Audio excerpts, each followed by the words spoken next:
২০২৬-২৭ অর্থ বছরে কৃষি ও পল্লী ঋণ ৬০,০০০ কোটি টাকা নির্ধারণ করেছে বাংলাদেশ ব্যাংক, যা গত অর্থ বছরের তুলনায় ৫৩.৮৫% বেশি।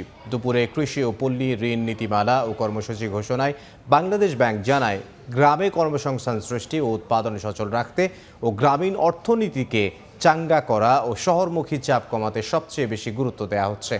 মধ্যস্বত্বভোগীরা যেন এই ঋণের সুযোগ নিতে না পারে সেদিকেও লক্ষ্য রাখা হবে। পাশাপাশি কৃষক ঋণ না পেলে তার দায় ব্যাংককে বহন করতে হবে বলেও জানায় বাংলাদেশ ব্যাংক। এবারের নীতিমালায় মৎস্য ও প্রাণী সম্পদ খাতে ৫ লাখ টাকা পর্যন্ত জামানতবিহীন ঋণ বিতরণের পরামর্শ দেওয়া হয়েছে ব্যাংকগুলোকে। এছাড়া নারী ও প্রান্তিক কৃষকের অর্থায়ন সহজীকরণের নির্দেশ কেন্দ্রীয় ব্যাংকের।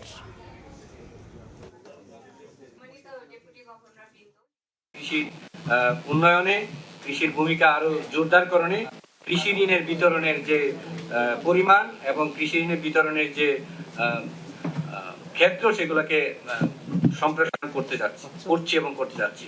এখন প্রাইভেট ব্যাংক সহ ইভেন ফরেন ব্যাংকও এই কৃষি কাজে ঋণ বিতরণের ব্যাপারে আমরা বাধ্যবাধকতা আরোপ করেছি, যারা সবাই কৃষি ঋণে তাদের স্ব উদ্যোগে কৃষি ঋণে তাদের বিতরণ, কৃষি ঋণে তাদের অবদান রাখতে পারে।